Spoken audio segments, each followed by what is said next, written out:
Welcome to the Codependency Surviving Cluster B Relationships Podcast. Want and need to understand codependency? Want to heal from both codependency and from a BPD or NPD relationship of any type? This podcast is for you. Counselor and codependency recovery coach AJ Mahari has 33 years experience helping people heal from codependency family of origin woundedness and recover from cluster B relationships. Sessions can be purchased and booked at ajmahari.ca. And now, here's your host, AJ Mahari. It's a comment response on a video I did. Codependents relate to these beliefs and statements. Grow your awareness to heal. Back in 2017. That videos go all the way back to, 15 years ago, but whatever. The commenter says, thank you for your videos. They're really helping me. Well, I'm glad that they're helpful. Can you be a codependent and counterdependent simultaneously? The answer is yes, because they're not always exclusively different. Well, they seem like opposite ends of a spectrum or opposite sides of a coin, so to speak. Definitely some people with codependency will manifest that in a counterdependent way, let's say most of the time, or a lot of the time, but not all of the time. And definitely the answer is yes. You can experience codependency and counterdependency at the same time because they're very much related to each other. They can be opposites for some people, but they can also be intermixed in experience and manifestation of woundedness. The commenter says, my first wife had raging BPD, was highly histrionic and narcissistic. And by the way, just a reminder that people with BPD do have some pathological narcissism, so it doesn't always mean that narcissistic is narcissistic personality disorder comorbid with borderline personality disorder. Commenter says, I had a 5-year recovery after her. She would try to hook me back in regularly, usually when low. A couple of times it worked, only for her to pull the rug out and watch me fall. Sorry to hear that you went through that. I'm sure many people can relate to probably having gone through exactly that, at least once, if not more than once. Commenter continues, I think a bit sadistic too. Well, hard to know, because for it to be sadistic, they have to be really knowing what they're doing, and they have to be super enjoying your pain. And a lot of people with BPD might seem like that, but it's not that they're enjoying your pain. It's just something about when they hoover you, and if you come back, then they're feeling better about themselves to a degree. And people with BPD are going to perpetually, unless and until they really heal and recover, they're going to perpetually be feeling more often in the one down position. And then they're going to often try to, and not necessarily consciously manipulate or drag the rug out from someone, but they want to get someone else in the one down position so they can feel in the one up position. So sometimes that could involve something sadistic, but often that's not really the motivating reason or reasons behind what they're putting you through and what they're doing, that they may or may not have any idea about why they're doing it. But still, not something that you should keep exposing yourself to. Commenter said, married again, deliberately chose a beautiful person who was compassionate and not self-obsessed. I think we were both ardently counterdependent when we met 15 years ago. Since then, in the past 10 years, we have both made mistakes. Our communication has really been lacking the past 7 years. We both suppress our feelings and needs. We feel physically sick if we argue, so we avoid difficult discussions. Yes, and this can be really damaging to a relationship as well. Currently, we are separated, and I'm struggling with my sense of self. I realize how much I have hidden and neglected myself my whole life. So a lot of self-abandonment, too, it sounds like. I'm just beginning to get help. Well, that's positive. I think we are both codependents who flux to counterdependency. She had an ex 25 years ago, alcoholic, and she thinks NPD. I so desperately want her in my life. Understandably, you're expressing your feelings, but also sounds very codependent. I realize I feel without purpose and value without her. Well, and that's something that you're getting help now, so you need to work through that, because being in a relationship with someone else, one doesn't want to desperately need them and have no purpose without them. That's part of codependency that isn't the healthiest for any relationship. Then the commenter says, can two people be codependent in a relationship? Yes, absolutely. Two people can be codependent in a relationship. And each of you may well have been with somebody with cluster B. If you haven't healed your codependency, each of you, then yes, you could be in a relationship where you are each in your own ways, whether it's counterdependency, manifesting more, or codependency aspects of, which there's a myriad of them. Definitely two people with codependency can be in a relationship. And some of the things you described, like communication difficulties, avoidance of conflict, so you're not really talking about what needs to be talked about. It sounds like as each of you might flip more to counterdependent, then you're each trying to not reach out. You're feeling too vulnerable, and maybe you're not acquainted well with this part of yourself. The woundedness of codependency might be impinging upon both of you being able to actually have honest and vulnerable conversations about how you're feeling, what you need. You might both be fearing abandonment. It might be also that you don't believe that you'll be heard. You might be low in self-esteem and self-worth and low in self-trust, which would make it hard to trust a partner, even just when you're both codependent and there's no cluster B in the mix. So definitely, especially when people have codependency, and again, whatever causes that, and people need to, I'm out here to work with people that resonate with me, because I'm an expert really at helping people to figure out how did they get into the cluster B relationship, and how do you actually heal and recover from that, so that you're not still codependent, carrying on going forward, as this commenter has carried on and gone forward, gotten into marrying someone he's been with for a lot of years, and then the partner is also codependent, might well have been with a narcissist in the past. And why is this still these dynamics playing out for each of you in this relationship? Two codependents, nobody with cluster B, because you haven't done the healing work to be able to individuate and more fully adult, knowing yourself, creating a more healthy relationship to and with yourself. And it sounds like your partner has the same issues, so that you can be relating as an individuated individual, independent individual, instead of codependent person. And there's some merging and meshing, and it sounds like there's even unconscious collusion between you and your partner. And there can be unconscious collusion between two people with codependency in any relationship type, whether significant other, friends, colleagues, family.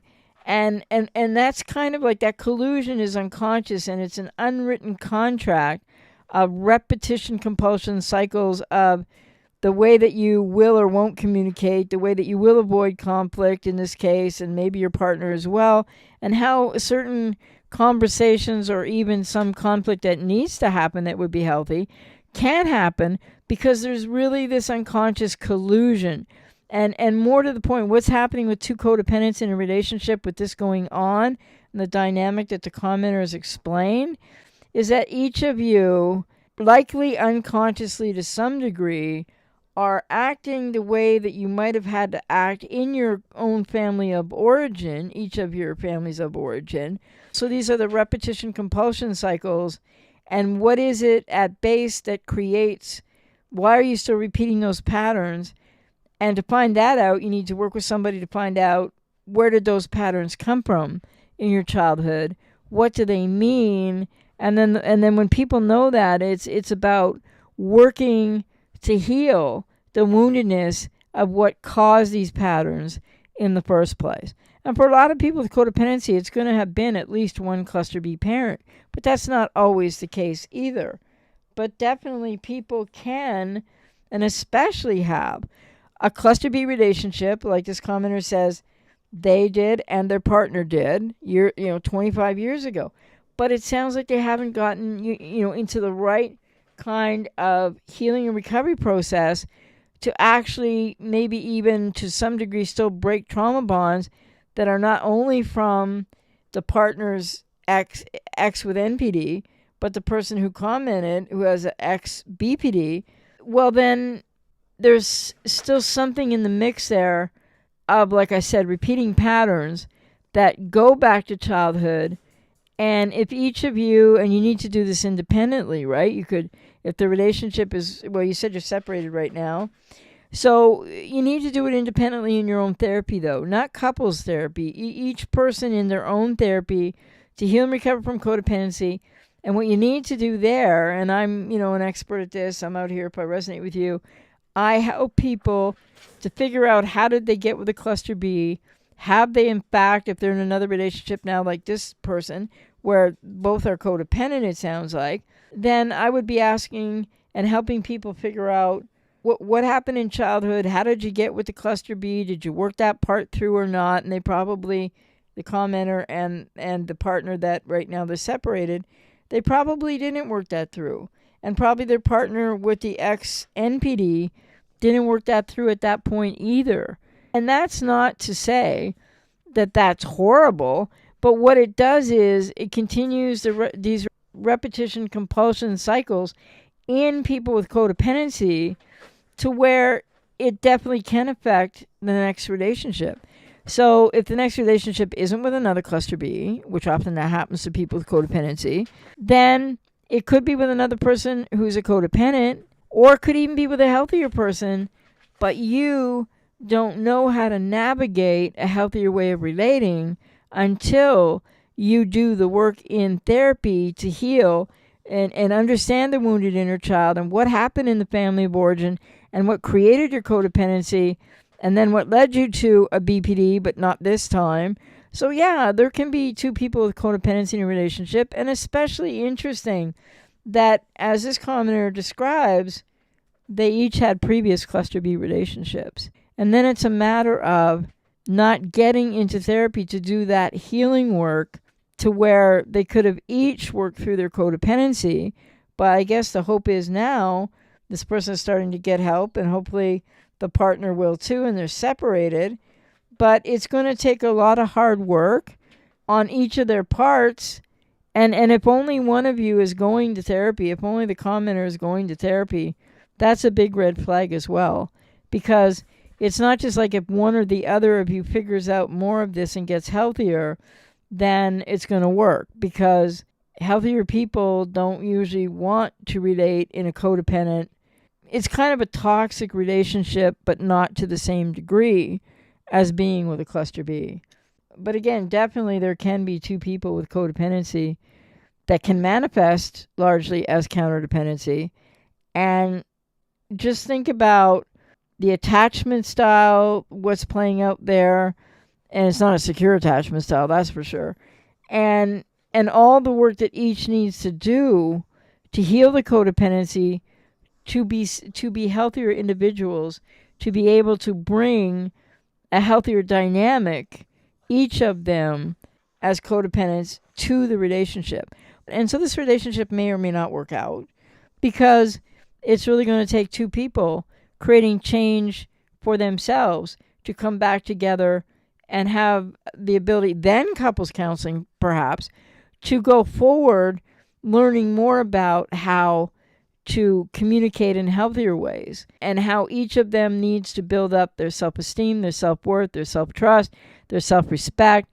They really each need to get into therapy to heal and recover, likely something still from the cluster B relationships of the past, something in the family of origin, and to develop a healthy relationship to and with self, each of them.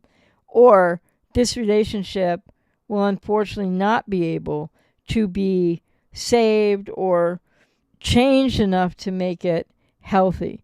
Because two people with codependency in a relationship is still going to be somewhat of a toxic relationship. Doesn't have to be like anything like with a cluster B, but it still isn't healthy for either person. And when people are having that unconscious collusion, as I spoke about, whereby each of them, because of their own woundedness, avoids what they need to talk about, maybe feels fear of abandonment, is too uncomfortable, can't trust their own vulnerability. This really means that there isn't the emotional intimacy that's required in an interdependent, healthy relationship. So if anybody does feel like they're in a relationship with a codependent who might not be a cluster B, you got to ask yourself, don't you want more? Don't you want to heal? Don't you want to become an individuated, more adulted individual who's independent and has a healthy relationship to and with yourself before you consider whether, like in the case of this commenter, this relationship can maybe be rekindled, or whether you need to move on and find someone healthier if you work through the healing recovery process to become healthier yourself. Because one thing I can say about this is when people both have codependency in a relationship, and let's face it, cluster Bs have codependency as well, borderlines especially, maybe some narcissists to some degree, the more fragile, vulnerable narcissist in a covert variety of narcissists, because I still don't really buy where it comes from, that overt, grandiose narcissists are codependent too. I don't think so, because his explanation went something like, because narcissists are codependent on supply. No, they're not. They're dependent on supply. Something probably the Bakhnian one could never wrap his head around if he was thinking about himself, because probably he could never admit being a malignant narcissist psychopath. How's he supposed to get the feely-mealies for, I'm feeling vulnerable now? The need for supply is a need for supply. It's dependency. It's not codependency. And I would say that it might be likely, a higher percentage chance than not, that each of these people in this relationship the commenter is talking about not only had their own relationship with a cluster B, one with BPD, one with NPD, they may well have a cluster B parent or cluster B in their family of origin. And the other thing I just wanted to touch on again to underscore is definitely with people with codependency, it can manifest very much in a counter-dependent type of way, because these things are really closely related. So somebody with codependency and all that means has maybe some fear of abandonment as well, and doesn't want to risk, they don't really trust enough to have a conversation that might produce some conflict, then they're going to go to that more counter-dependent manifestation into the spectrum of, well, I just don't want to try. I just don't want to talk about it. I don't need anybody. I'm not going to ask for help. I'm just going to try to deal with this way. So counterdependency and codependency aren't necessarily separate in individual codependence. They can be very separate in some people with codependency. Some people can just be so counterdependent, but it's still within the realm of the spectrum of codependency. So even if somebody seems like they're just totally counterdependent, they likely have codependency. So codependency and counterdependency are in the same area of being codependent first, and then two opposite manifestations perhaps. But yes, you could have two people with codependency in a relationship that both manifest to counterdependency. And that has a lot to do with the woundedness inside of each still, and why there isn't the self-worth, self-esteem, self-trust, respect, healthy enough relationship to and with self of each of the partners in the relationship to be able to come together to risk vulnerability and with fear of abandonment. It really is about something that happened in each of their childhoods as well. A very insecure attachment. It sounds like avoidant attachment. So anyway, the answer to the commenter is definitely yes, and you described it very well. And I would just say that I hope for yourself that you get help, and that really helps you to heal yourself, and that the person that you're separated from right now might do the same, but that you have to realize this could be a fork in the road. And you said that you're constantly preoccupied and ruminating, and you so desperately want her in your life, and you feel without purpose and value without her. Those are going to be two feelings you're going to be working to change in any healing and recovery process. And that change doesn't mean that you might not still love her and want to be with her, but it just means that you won't desperately be constantly preoccupied, ruminating, and think that there's no purpose in your life without her, and that you can also change that you so desperately want her in your life. You may well want her in your life as you move through this therapy process, but it's going to depend on what she decides to do with her codependency, counterdependency, because you don't have any control over that. You only have agency over the help that you get yourself and the work that you do and the changes that you want to make. So ironically, when two people with codependency or more manifesting counterdependency, which I believe is an umbrella under codependency, so to speak, because they're not always opposites. There's kind of an irony to the fact that when you're with somebody with BPD or NPD, as they each were previously, how painful and impossible those relationships are. And a relationship between two people with codependency, whether one manifests counterdependency more or both do or neither do, these relationships aren't healthy enough to really survive either. So it might be really difficult for the commenter, if anybody relates to this, might be or if you're with a healthier person and you still have codependency, you might realize that you're going to have to do your work and the relationship may not be able to be rescued. So it's really important for people to do their work first and foremostly.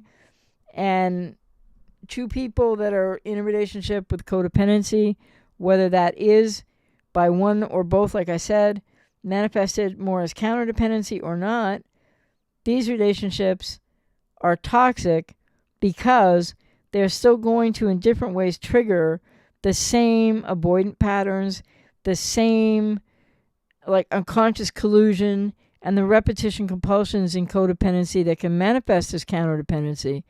So not healthy enough relationships either. And so I would just say to anybody that can relate to this and to the commenter, the key thing for you now, and it's been a lot of time invested in this relationship, don't get stuck into the sunk cost fallacy, but do your best in your healing. That's all any individual can do. And know that how you feel about the relationship and her right now in terms of desperation and no purpose without her will change. Doesn't mean that you might still not want to be with her, but you will have a much stronger foundation from which to be able to cope with the reality of if she doesn't do as much work to get to where you want to get to, and if you don't both get to healing codependency to be individuated individuals that can then maybe work on the dynamics of how the relationship has been, there's a really high percentage chance this relationship won't continue. But don't ever, this is what people do all the time, whether they're getting out of relationships with a BPD, NPD, or in this case, another codependent who manifests codependency as counterdependency. You can't ever project yourself into the future. I mean, people do it. But the reason it's not healthy to do it is because you need to be focused on yourself, the commenter, and hopefully his partner will go get therapy and be focused on themselves, to be able to heal. And you can't be projecting yourself into the future of, will this relationship last? Will we be able to get it into a healthier framework all around for it to continue or not? And just know that when one feels desperately in the here and now, that they desperately love somebody, that they have no purpose without them, you will change that and heal that in your own healing recovery therapy to heal the codependency and become an independent, individuated, and more fully adulted human being.